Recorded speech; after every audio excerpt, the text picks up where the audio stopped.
Peace and love, family. It's your girl, Sixthegoddis. And keep in mind, I'm a goddess and I'm sensitive about my shift. Hope y'all are doing well. I am doing amazing. I'm doing even better now that my time has come to shine because I had been wanting to cover this topic in my, on my public channel for a long time because this is a conversation that has been long overdue. And I am so glad that we're going to get to have it today. And the conversation that we're going to have today is about how, as a Black woman, whatever you thought about girl power, girls with white women, it was all a lie. It never existed.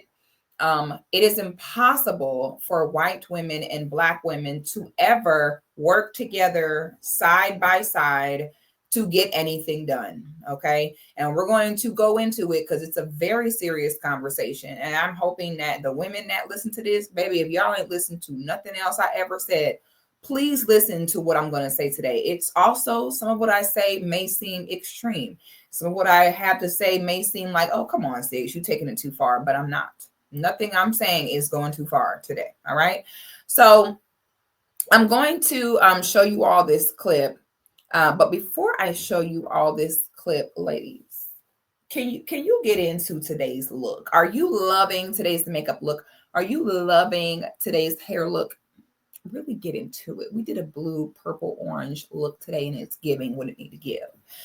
Y'all don't need to be in my comments like, Six, what's that lip combo? How does she do this? I get ready for all of my live and recorded content live in my Patreon. I don't skip any steps. I show you every step I take, every product I use, every tip, every trick. I do not gatekeep. So you don't have to ask, what is that? What is that? I show everything. And while I'm getting ready, we have great girl talk about a plethora of subjects that normally the girls choose that are helpful just towards you living your best life, looking good, living your healthiest life, prospering. It's a great supportive community of other like-minded, solution-oriented women. We have a Discord, we have a group chat, we have get-togethers, we have movie nights. I have all type of exclusive content that I do not put out in public, that is put out on my Patreon, hundreds of videos, tons of content.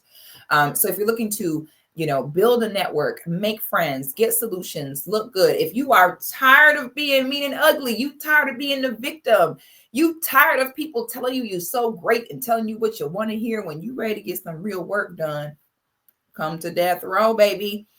The Villainous of Black Woman YouTube would love to have you. Shout out to the Patreoners. The glasses are going on, y'all. When the glasses go on, you already know what that means. It's about to go down. So I am going to pull up this clip. A little bit of background on this clip. There is a man named Torrey Craig. I do not know who this man is. I believe they said that he is a. Oh, that's not it. Oh, I thought I saved it, but I didn't. But I want to say he is an NFL player. He recently went public with his relationship with Meg Thee Stallion. Now, this video is going to prove why white women and Black women can never truly be friends. And this video is also going to talk about why, if a man dates white women, of why you should never date him. Like, once you see that he is I don't discriminate. When men say I don't discriminate, I don't see color, it automatically means they prefer white women or prefer any woman that's not Black, period. Okay. And so what happens is, if you get with a man that typically like white women, but now he with you, you are automatically a here damn might as well relationship, automatically, without even needing to know more context, because a Black man should not be able to fathom like actually being in a relationship or like married or like actually giving his self, his protection, his provision, his masculinity to a non-Black woman. Like, yeah, right. I'll even give the brothers grace, because I just don't have any faith when it comes to men and their sexual standard, that some of them may even have slept with white women before. But when it comes to when he's about to like settle down and who he's going to like take care of and look out for, yeah, right, would never be a white woman. Like, you want black men where it would not even work with a white woman. Like, it wouldn't even, like, even if he smoked crack and wanted to like have her be his, like his face card piece, like his woman, he couldn't, because it literally just would not even fit into his lifestyle. Those are the black men you want. Because if he typically desires non-black women, but he's with you, what that automatically means is, I couldn't get the non-black woman I really wanted, so I'm here with you. And every chance he get, he'll be cheating with a white girl. Every white woman that passed by, he'll be looking, you'll be insecure. Just do not date black men who typically date non-black women. Just don't do it, especially if they date white women. Especially also if they have children with her, because as we're about to see in this clip, now you are forever engulfed in the passive microaggressions of a white woman. And it's not going to work. And you never want to deal with a man that has a white baby mama. That sounds like my worst nightmare come alive. Now, you already know, as the woman, it's already a challenge. It's already ridiculous when it comes to you're dating a guy with children. Now the ex don't like you because you with the baby daddy, and now it's a problem. So that jealousy and envy is automatic woman to woman in general. When you add in the factor of her being white and you being black, forget it. You're toast at that point. It's not worth it. Okay. Now, when we go into this conversation, y'all also need to understand it has always been also like a genetic war between us and white women. As I was just saying, when you dealing woman to woman in general, women in general are catty, jealous, competitive with each other. Okay. I have seen babies, little girls as babies, mean mug their own mama for getting attention from their daddy. Okay. We as women, we naturally ain't shit like that. That's just how we naturally are. It is what it is. The only time I've seen a woman not be like that about a man is if the man just has so much money that he is just like shoveling it to her, to where she don't give a damn, baby. He could get twerked on by Beyonce himself and she don't give a damn, because he don't secure that bag so heavy in her, to where that survival mode of needing to keep access to that bag will trump her humanity, where she'll let go of the natural feeling of human, jealousy and territorial, and being territorial, because that dollar sign is so high. But typically, you could have girls be a newborn and beef with her mama about attention from her daddy. Okay, that's an issue in women in general. No one has gotten a dirtier look than if you're an attractive woman. Don't walk in no restaurant, bar somewhere where there's a less attractive woman with her man. Now, all of a sudden, she is mean mugging you. Now she's moving around in her seat. Now she's staring at him, daring him to even remotely look over at you. Okay.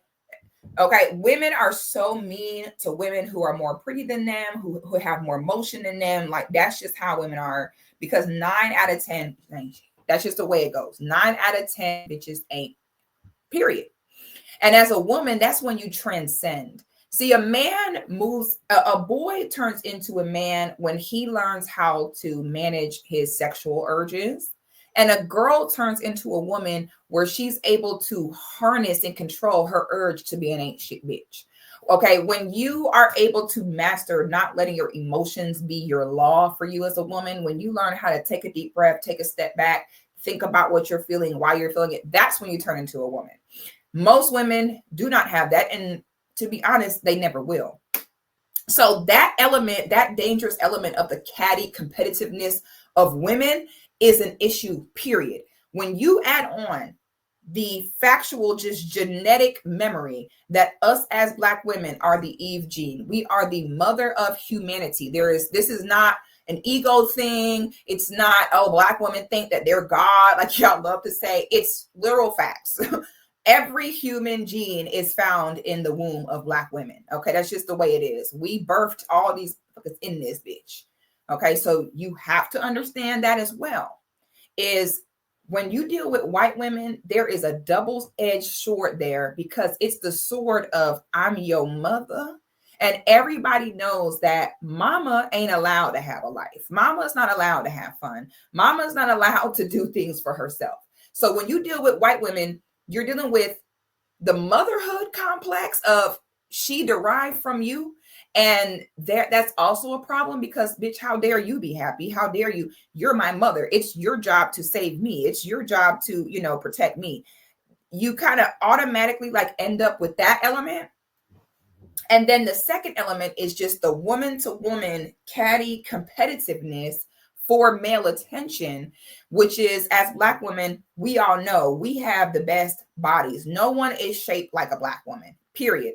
So much so that it is like shocking, and they are like a rarity held in the air when you see a non-Black woman with body.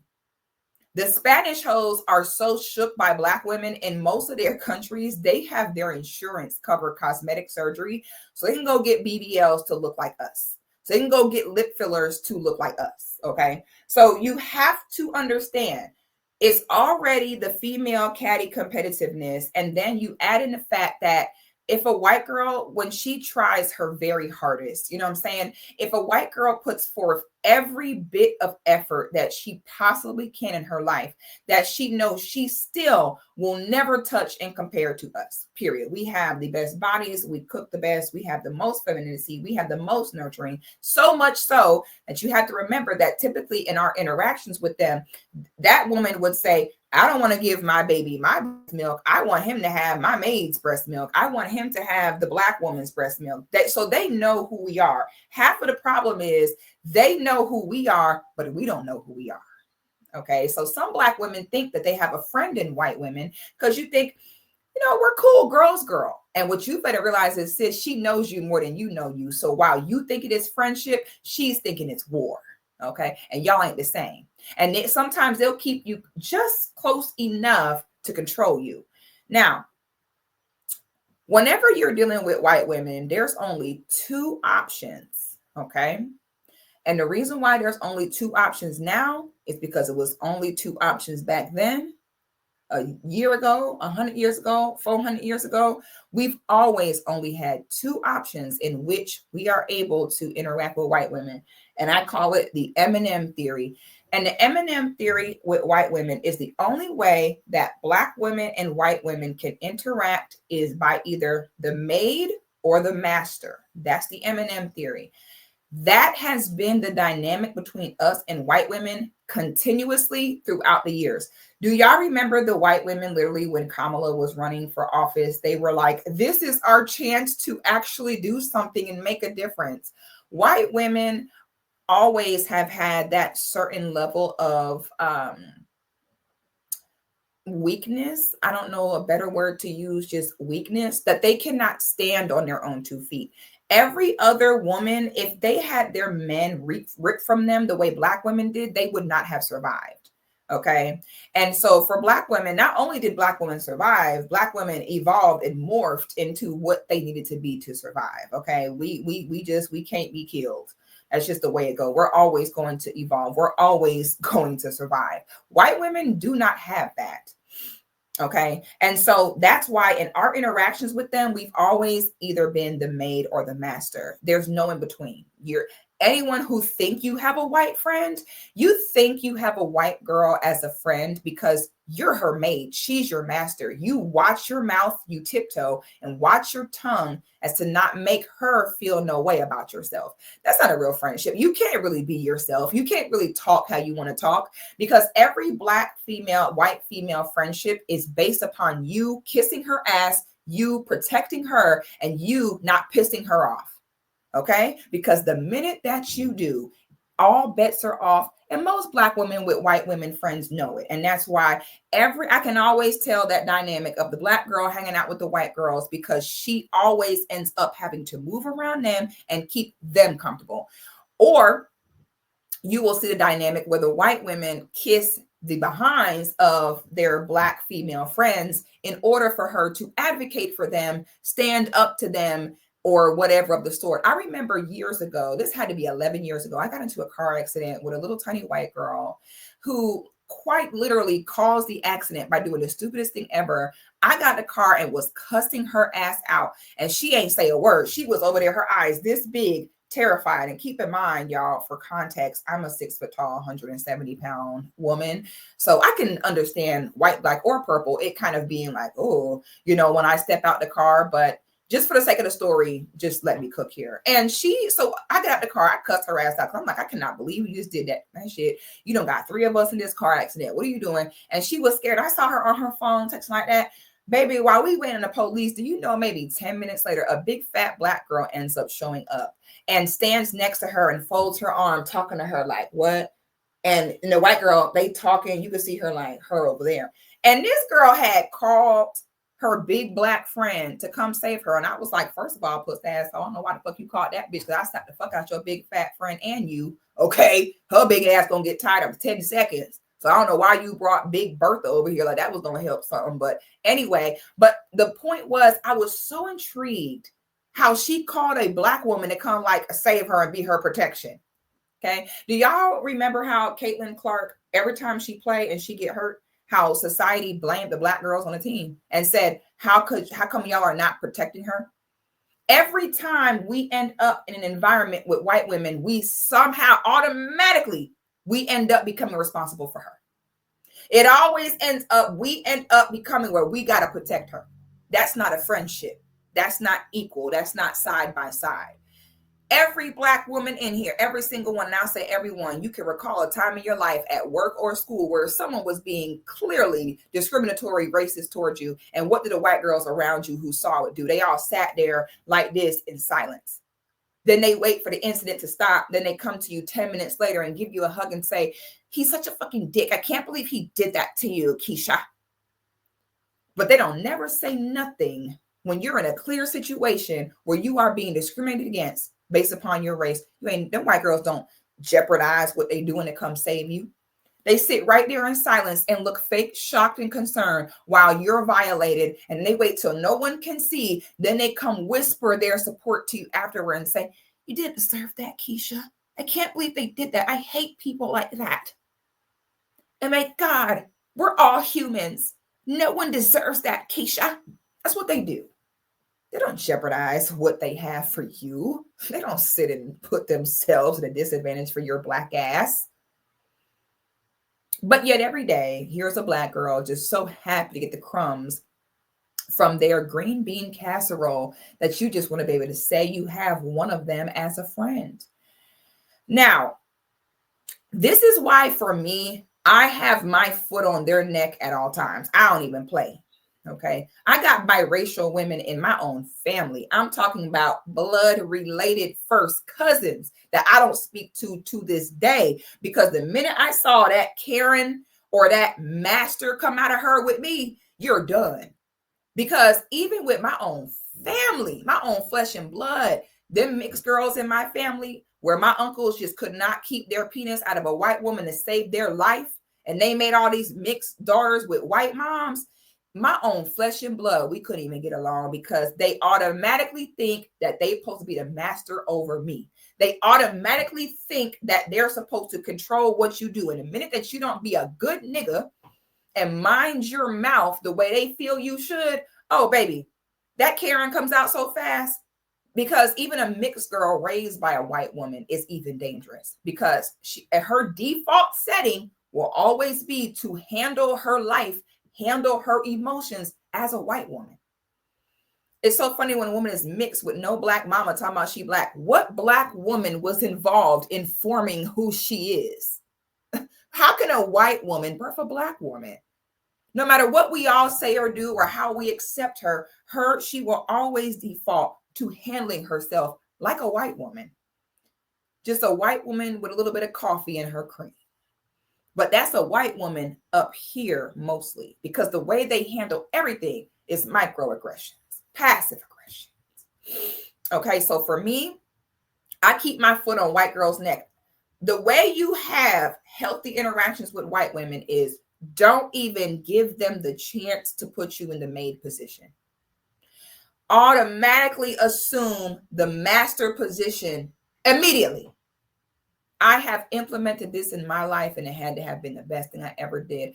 Nothing is more cringe to me than seeing a black girl crying or hurt over the micro mean girl aggressions of a white girl. Honey, a white girl should never be able to get you feel no type of way. If anything, you should be the one sending her crying. You should be the one sending her packing. She should be the one vying for your approval. If you even allow them even an inch to set it up the other way, you're cooked. They're going to make you the maid. When white women interact with you, they interact with you like you're a child, like they're smarter than you. Like, okay. They think they're the voice of reason with their black friends. They think they are the safety alert for their black friends. Don't worry, y'all. It's a bunch of black girls, but don't worry. They're with me, a white girl. Some white girls keep you along to steal your swag and steal your juice. That too. Because having a black girl around validates them. Like, I must be down. I must look good because look, a black girl. As a black woman, if you want to see a white girl eyes light up, then you go to a white girl and give her the most sister girl compliment you can. Oh, girl, you ate down with that, honey. You clear, you snatch edges. Nothing is more, they will walk around the rest of the day and be like, I'm a bad bitch because a black girl said it. White girls, that's how we supposed to be with them. You supposed to keep them vying for your validation. Never even give them a chance, have be the other way around, because they're going to be microaggressive to you. And they're going to send you crying. And it should never be that way. I keep my foot on their neck automatically. They can see it in my eyes. Okay. I never had to deal with no Karen situation because they can see in my eyes, baby, I'm ready at any time. Okay, baby, I stay ready. So I ain't got to get ready. You know what they do? They leave me alone. Okay. Because they can tell, she ain't going. Sure enough, ain't. I ain't the one, baby. I'm ready for this in the name of my ancestors. Say their name. I promise you that. Oh, I ain't the one. Everything they couldn't do, I am. I got my foot on your neck immediately. And you know what? When they feel that energy, they miraculously learn how to mind their business. Oh, but if they even sense something from you of validate me, do you like me? Do you approve of me? They will. Okay. They will. They will use it to their advantage. If you let them, they will treat you like you are their damn pet. They got to speak for you, or they're smarter than you. And nothing will piss them off more than when you are smarter than them, when you have more money for them, or when you get the eyes of the man that they felt should be for them. Because we got to blame the brothers for this, right?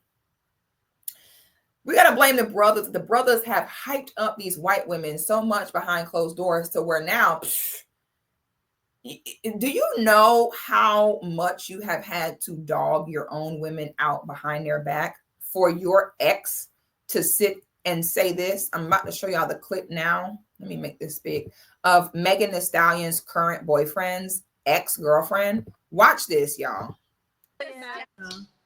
Well, where do I start? Do I start the one where my ex is dating the Megan? Was it the Megan Thee Stallion? What's her name? Meg Thee Stallion. Megan Thee Stallion is arguably the largest Black female artist of our time. Everybody knows who Megan Thee Stallion is. The little Japanese Shay Shay kids are over there talking about Wakashi Wasta. Wakashi Wasta. Okay. Little kids in the Japanese village in the mountains know who Megan Thee Stallion is. But now we're going to sit here and see her say, who is it? Megan. First of all, it's Megan. That's literally a white bitch name. So it's so hilarious. You see what I mean by microaggressions? A lot of y'all pussy ass hoes do that though, to be honest. Not even just white hoes. A lot of y'all pussy ass hoes do that, where that's y'all go-to is, oh, who is that? I never heard of her. Knowing you've watched every video, every piece of content. You've seen every community post. You've stolen all her talking points. You're over there ghost watching in her Patreon. And then you'll sit there and say, who? Oh, I never heard of her. I never heard of them is the number one like microaggression. You can always tell when someone is being passive aggressive because no one even asked you. Okay. You could tell because it's a simple name like Megan. You're acting like you don't know it. You do know who she is. You know, everybody else knows, like, you know that, but you gaslight people into saying you don't know who she is or anything like that. But that's the go-to. And not even really just in women, with anyone. Like, they love to oh, I never heard of them. Oh, please stop. And have seen every single thing.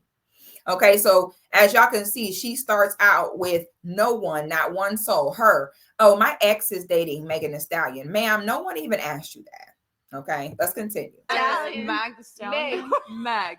Megan. I'm just gonna call her Megan. Who's Megan? Who's Mag? I don't know. I just get my vowels like always mixed up. It's okay, So she's from Russia. She's a foreigner. So I saw this. Yes. Me and Eva, we were sitting in bed scrolling on TikTok, and we're scrolling. Meg Thee Stallion pops up with some guy, and Eva's like, "Isn't that Olivia's ex?" And I'm like, "Oh yeah, his name's Tory, right? Yep. Not Tory Lanez, a different." Yeah, not that one. Just imagine. Interesting. Yeah. Interesting. I can't even get mad though, because it's like, damn, like that's kind of a flex, you know? Like Yeah. I can't even be mad at that at all, because like I just wonder what his type is, because you guys dated, then he was I just wonder what his type is because, you know, you guys dated.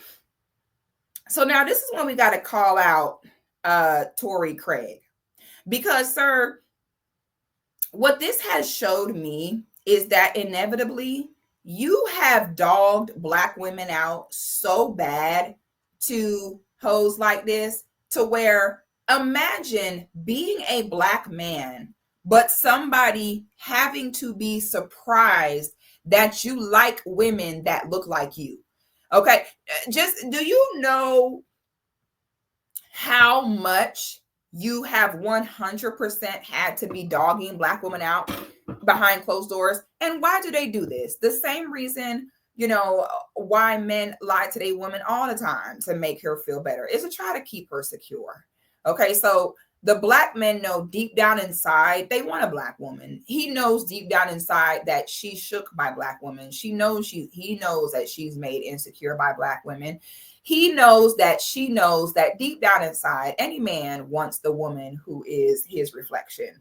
Okay, so what the men end up doing is they end up, to soothe the insecurity of the non-Black woman, they end up being like, oh, that Black, they ain't got nothing on you.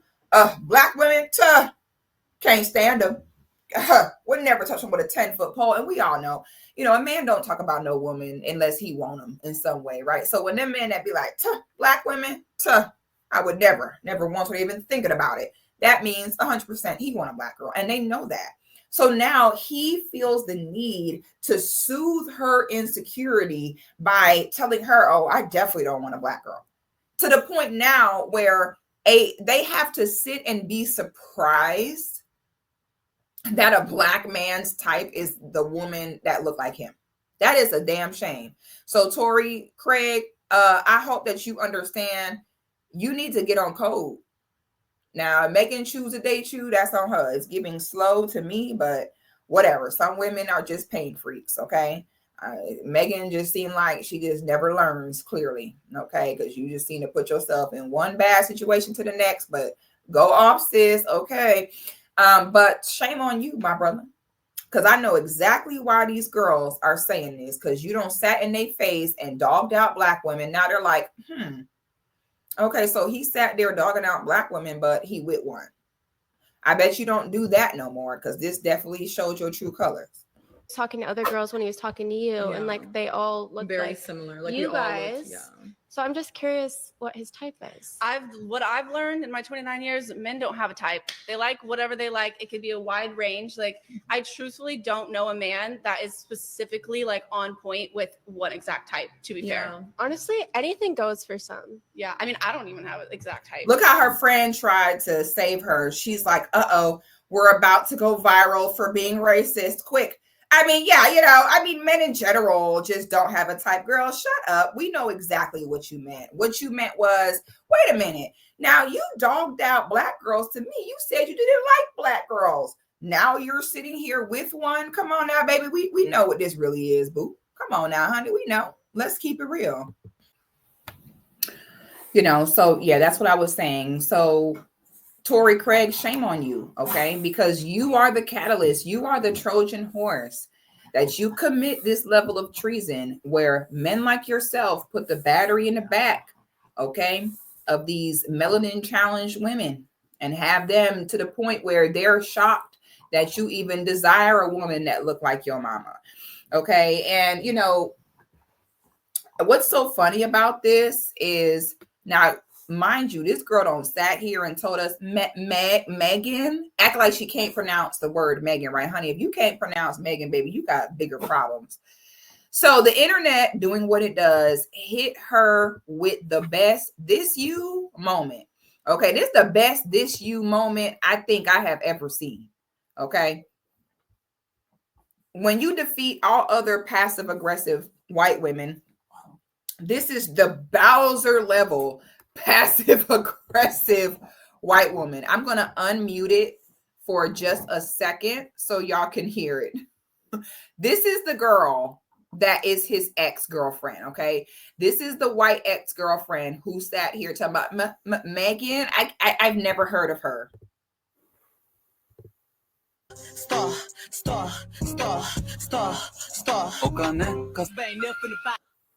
I'm sorry, but I cannot help but to laugh. Damn. This is a painful this you. Sorry, hoes hate me because I'm the it girl. Oh man. Oh man. And they just did, y'all, they so paid. They did a whole compilation of her doing videos to Megan's view. Look how she looking. Look how Ling Ling looking like this you, boo. So, you know, once again, the moral of the story is what? You need to think where there was a period in time where white women and black women stood shoulder to shoulder, side by side in equality, working towards a good and positive cause. I'll give you all a minute to think about when that part in history was. And then after you're all finished with that, you'll then come to the answer that there is no time in history where that was a thing, and there never will be. Number one, because we're not equal, no matter how you try to spin it. We'll never be equal because they're not even equal amounts of human as we are. You know what I'm saying? We are 100% human. She's about 97% human on her best day, and that other 3% is 100% Neanderthal. So the irony is, as women, you know, we'll never be equal because you have to be 100% of a human being to even stand a chance, which they don't. So therefore, it doesn't matter. When you're dealing with passive aggressive white women, whether it be in person, whether it be at work, the number one rule to remember is keep your foot on their neck. Me, if a white hoe try me in my everyday life in the street, I don't try to talk it out first. I don't try to make sense of it. If she say, this doesn't happen, but if for some reason it did, if she said something racial or passive aggressive, oh, I'm cooking her immediately. The thing with white hoes is y'all black women need to understand with them is stop it before it can start. Don't even let them start, because if you give them an inch, they take a mile. Don't even let them get used to it. Don't even let them get comfortable. When you're at work, they should be vying for your validation. They should be vying for your attention. They should be vying for your cosign. At work, if they even remotely, you know, mean girl you, passive aggressive, you know, any type of microaggressions, you need to handle them the same way they would handle you, which is cry, play the victim, and go to HR. Every time they say something racial, microaggressive, you need to record them, document it, write it down, send an email, file an HR complaint every single time.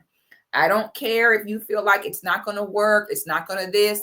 The thing with them is you're just teaching them that, bitch, every time you think you're going to try me, every time you think you're going to use me to put me down, to feed your ego, to feel better about yourself, I'm going to clock you every time. And every time you try to use me to make yourself feel better, it will have the opposite effect and you will feel worse. Every time you look at me too long, every time you mention my name, it will hurt you.